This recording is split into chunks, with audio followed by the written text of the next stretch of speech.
Yeah. In my dreams and in the storybook that I'm writing at home, Giant Chimera comes down. It's the new Godzilla, right? It's stomping through towns, breaking through dimensions, getting everybody. ShadowShadet. Wow. What an awesome room. I like seeing people with these incredible rooms. Too bad I can't see it too well, but... Is that really him? Or is that a picture of him? What are you talking about? I didn't see him move for so long. Holy crap, that room is crazy. It looks like he's in a cartoon. Is that him or is that a picture? It's so far away from me, man.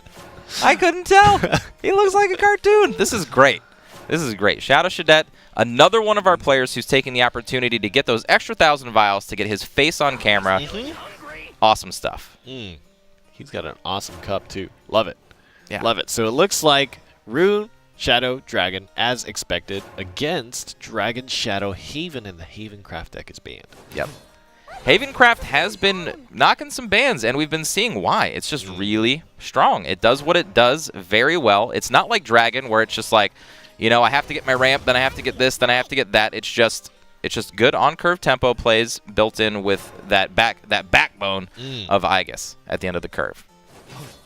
But this Dragoncraft deck that we're seeing from Classic Man, we kind of touched on it before, but this is more of the combo version. We see Ariat. We're up to 3 Ozzy Dahakas in this deck. Okay, folks? This is the combo, right? You play Ozzy Dahaka, you smack in for 6 or 8 with Evolution, and then you play your Ariat for that double attack. And you can smack for 6 or 8. That's right. Again. That's right. So from 12 damage all the way up to you can do 16 damage. You can do 12 damage, or you could do 14 damage. You're never going to do 14 damage, okay, Rainy? All right. Hey, don't put it past me. Okay, that's fair. I guarantee you that at some point. First. No. I guarantee you that if I play this deck at some point, I'm going to be doing 14. That's fair. That's fair. If you do 14, then you're just going to feel miserable. Unless your opponent's exactly at 14 and you're memeing them, then I can understand it. No meme, please. So Classic Man going to opt out of healing with his Sybil so that he can get that ramp. And it looks like he's got a good curve to do it. I guess he just wants to build towards the combo as fast as he can. That's what I assume. He still has to rely on the top deck to grab the Dreadsea. That's right. But honestly, in this hand, he doesn't really need to. He's got a good curve here. He can Breath the Salamander into a turn 8 something, into the Ozzy Dahaka on 9, into the Ariat on 10. That is some valuable Prince Catacomb right there. That Prince Catacomb might just shut the door. That Prince Catacomb on a full board against Dragon, especially when they have such a slow start without any healing, this is just absurd. ShadowShadet doing his little clap dance here. He's got a Rubik's Cube! His IQ is high. It's solved, by the way. I just want to point that out. That's how quick it was. He picked it up and it was solved. ShadowShadet having all the answers. I'm still, like, his shirt, his room, everything about everything in that picture is just so colorful. I wonder what that poster is. Did you find out what Emperor Times thing was? Oh, I think he did. Oh, yes. He told us, Yeah, he told us, but not something we can mention on stream, I believe. Yeah. Okay, Skelly boys. Skelly boys. So we got 6 damage in play. We do have basically 2 Aishas to finish out the game. We have a Thane that can be put down at any time to threaten lethal. Remind me, the Aisha, so the Storm can only come at play point 10. You could technically get the double strike earlier because it's just Necromancy 10. Right. Necromancy 10 allows it to evolve. Enhanced 10 allows it to storm. Very important to note that you cannot storm it before 10. So it doesn't have the full-on Albert aggression, but it does have good defensive options. All right, what is the plan here? Just try to wipe board as best you can. Unfortunately, I don't think there's a way. There's not a great way to do it. I don't think there's a way. And the one, this guy is the hero skeleton. That guy must be, give him a raise. Yeah, he's the one that's standing atop the whole bone pile. Yeah. He's like, aha! Yes. I am here. Finally! He's the one that turns into the Skeleton Prince. Oh, yeah. Yeah. Yeah. So next game, the Skeleton Prince is going to show up. And that's him. That's him. Too bad ShadowShadet can't play that deck in this match anymore. Because he won with it, so now he's left with his Runecraft deck, which I would assume is burn-oriented. Well, it looks like he's got the meta lineup, right? Dragon, Shadow, Rune. I can't imagine that this will be anything other than burn Runecraft, but I hope it is. Control Giant Chimera. Oh, my God. ShadowShadet, be my hero. Here comes the Be mulligan. my hero. We're getting ourselves excited for disappointment. That's true. Oh. All right, let's go home. That we hurt ourselves. That's right. That was our fault. That's right. We did that to ourselves. Yeah. All right, so ShadowShadet not mulliganing to the most opportune of hands, and ClassicMan with a much better hand than he started with last time. He's got the ramp, he's got some card draw and healing. Yeah. This is a pretty picture-perfect hand, I feel like. Interesting to get rid of the Sybil there. Huh. Maybe, you know what? It's because he's on the draw. If he was on the play, I think more than likely he would have kept. But on the draw, looking for a little bit cheaper options to start the game with, and he found it in Draconic Fervor. He's got the healing and the ramp faster. You can do that on the draw than on the play. The question is, and especially, you know, if you don't play a lot of followers, that can be really bad for Piercing Rune, especially when you play followers that just have a heal attached to them, right? Because that burn from Piercing Rune is a lot less effective in that scenario, whereas you maybe would prefer to have it coming down turn 5, turn 6. That's right. Now, this is one of the upsides to Ayala, though. So we haven't really seen it utilized that much, and I think it's being a little bit underutilized, the fact that Ayala can come down as a 2-drop. Because what it effectively would have done if you played it on turn 2 is take out the threat. What does that do? It prevents 4 damage. And we're not seeing that utilized by a lot of our Dragoncraft players, and I think it's a missed tool. I think they only see it as this ramp spell. The flexibility that it has been given is that it can come down as early as turn 2 instead of 3 now. Yes. And trade for board.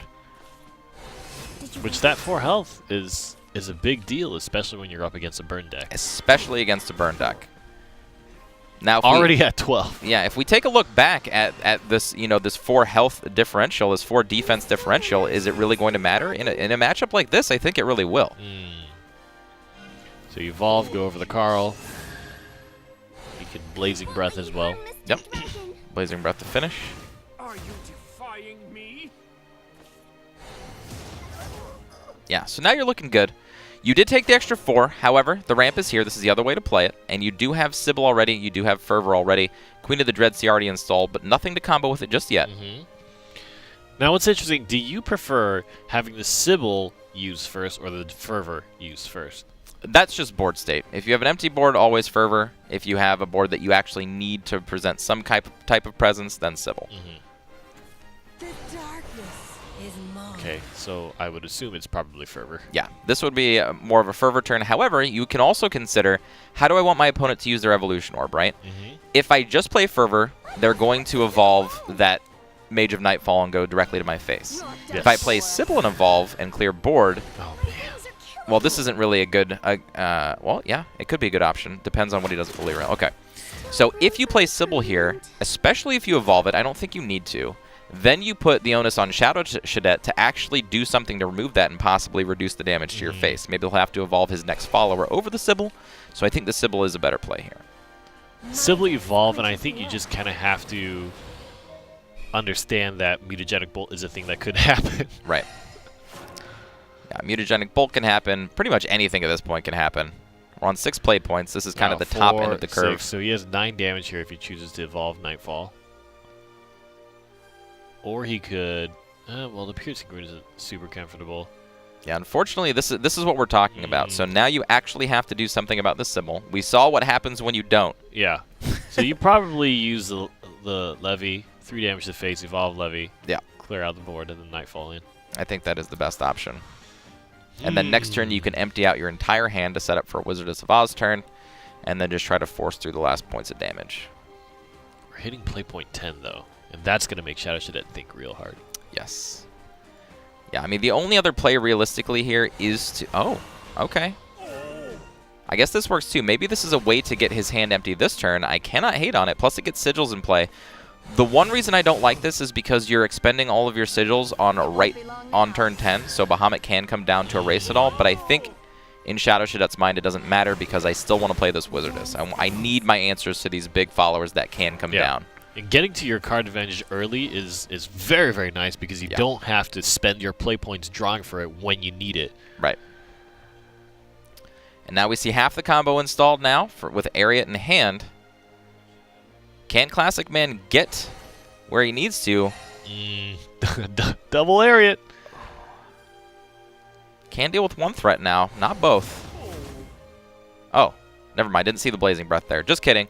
Can deal with both. Both threats can be dealt with here. And I think he will. There's no reason not to. I guess he's just deciding, does he want to use the Scyther to do that, or does he want to evolve the Pure-Hearted Singer to draw some more cards? Both are going to end up trading, so it's going to be a zero follower board. This is a Pure-Hearted, and I think this is probably a good choice. Get through your draw. Try to get your combo installed. Try to essentially get anything going. More Bahamut's work. Things like that. More Sybils. More healing in general. Always good.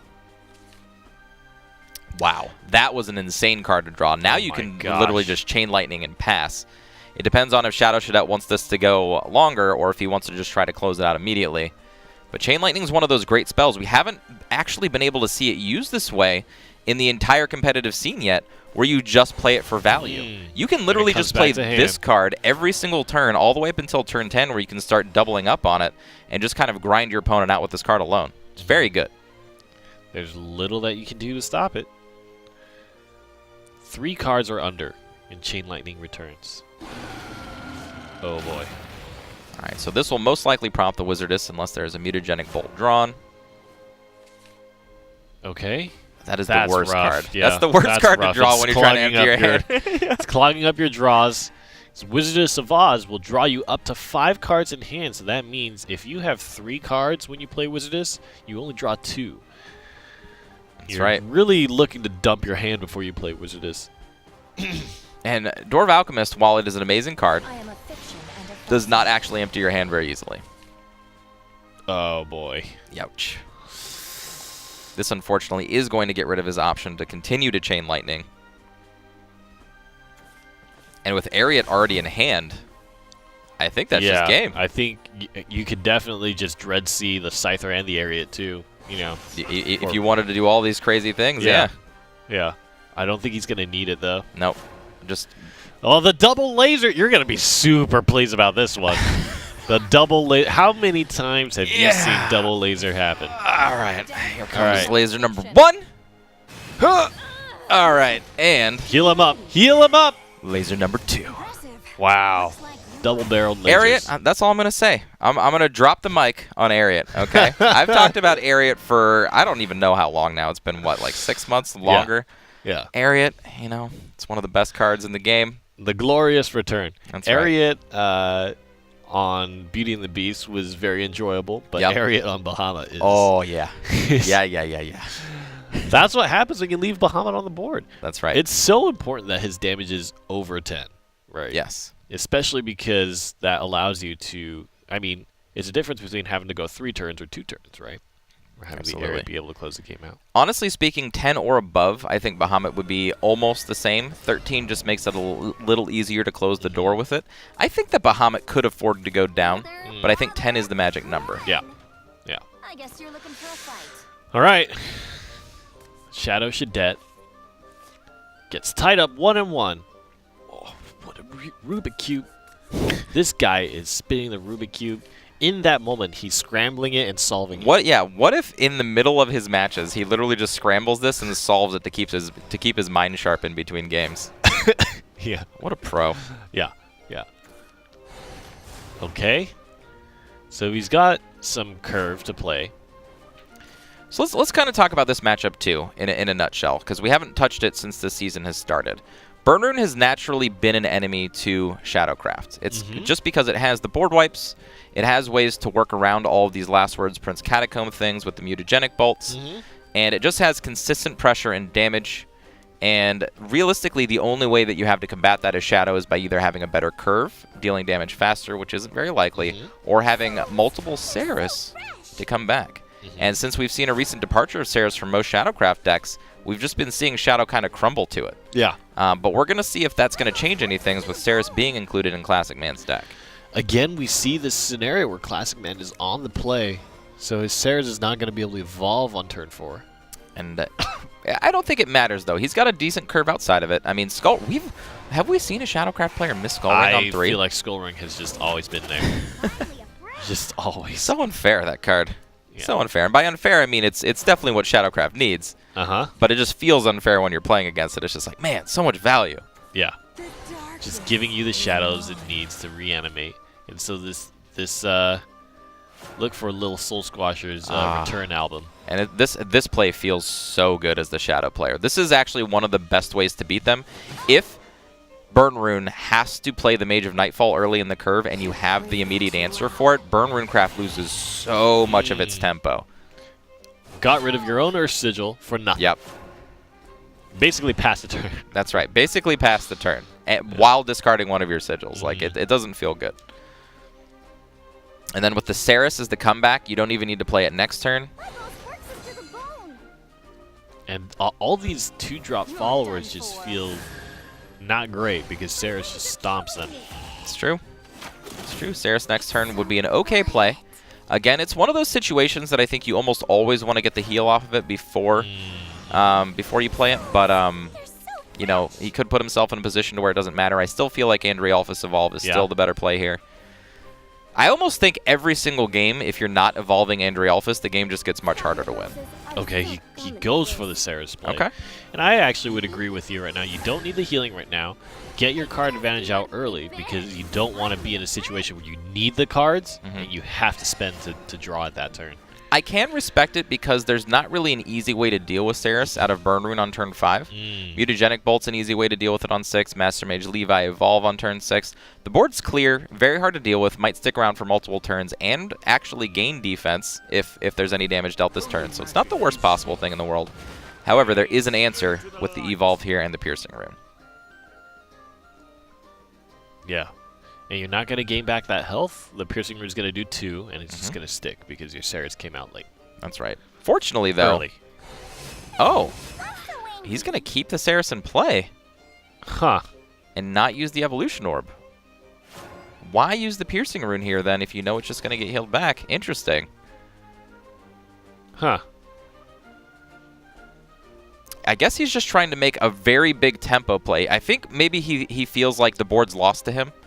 And he needs to just make big swing plays, so he's going to save all of his Evolution Orbs till after he can start to Wizardess of Oz and just get that chain flowing. I feel that. I think it also in the sense he wanted to keep his Carl around if he could, so that he can heal later. Just interesting line of play there. Yeah. What's really tough here is if you play something like the Andrialphus and maybe the Prince Catacomb, you can evolve the Andrialphus and then throw the Andrialphus in and get the free hit from the Saris to wipe out the Carl. But if Mutagenic Bolt comes down the next turn, you lose the Catacomb effect, right? And you have more bodies on board to turn that damage around. But I guess there's not enough on ShadowShadet's end to really push that advantage either. I think, honestly, if I'm Classic Man, we still go the same round. I think Andrialphus Evo, play your Prince Catacomb, go face. I don't really care about the Carl that much. Or if you really do care about the Carl, you can evolve the Prince Catacomb. Really just depends on how you feel. Or you could just go face. Interesting. Shows none of the above. Yeah, none of the above, using the Necro Assassin there. Back up to 20. Ooh. So I think with that particular line of play, without evolving the Andrialphus, right? I think that now ShadowShadet has put himself into a place with his line of play where he can actually just out-card advantage Classic Man at this point. However, is the card advantage going to matter soon enough when we've got Ektar plays coming and things like that to just force through so much damage? I mean, there's definitely, if you Ektar and evolve, it's going to be very hard to justify another Mutagenic Bolt. Right. Yeah, I think ShadowShadet kind of backed himself into a corner by not killing the Saris immediately. And not using his Evolution Orbs. This is one of those things that we've talked about in times past. Like, if you don't use your Evolution Orbs, sometimes it's good. Like, we'll talk about, oh man, he managed to save his Evolution Orbs for so long into the game. But there are some games where you just lose, and you didn't use your Evolution Orbs, and you're thinking, man, I really had some opportunity to use those Evolution Orbs, and I should have, but I just never did. Oh, man. And now just a full 5 followers on board and 2 Ektars in hand.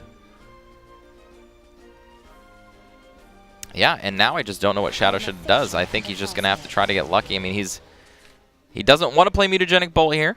I'm pretty sure if he plays Mutagenic Bolt here, he loses. Grand Summoning and Evolve? Yeah, Grand Summoning was a perfect pickup, actually. And he can Chain Lightning, I guess, for 1. Yeah, yeah. Definitely want to Chain Lightning. He might have to do it defensively, unfortunately. Yeah, he's definitely on Emergency Survive mode. Right. This is one of the cool plays, though. This is a card we haven't talked about a ton, but Grand Summoning. What a card. So this kind of took the place of Twin Guardians from the last set. Yes, absolutely. And you still get the 2 wards, but you also get extra damage off of it, and you get an extra follower off of it. It's pretty neat. I think this card's great. Great tempo push, and what it does, protects that Wizardess of Oz. So you can keep those spells in your hand. Opts to turn everything into Flame Rat, so he's going to take 4 damage here. I'm going to assume that some 7-drop is the choice here. Yes. Let's see, if you play Ektar, what's the best use of it? Well, if you want a board clear, I think you got to throw the 2 rats into the 1/2 ward, then play the Ektar. Okay. So he's opting not to get any zombies. Oh, yeah. I think this is lethal, right? This is... Yeah, 1, 2, 3. Yeah, he has 9 damage there. 9 damage. This is lethal. Straight up lethal play. Unfortunately for ShadowShadet, he is going to get knocked out here. Classic man. And, you know, I really think what was very interesting about that, I think you hit the nail on the head.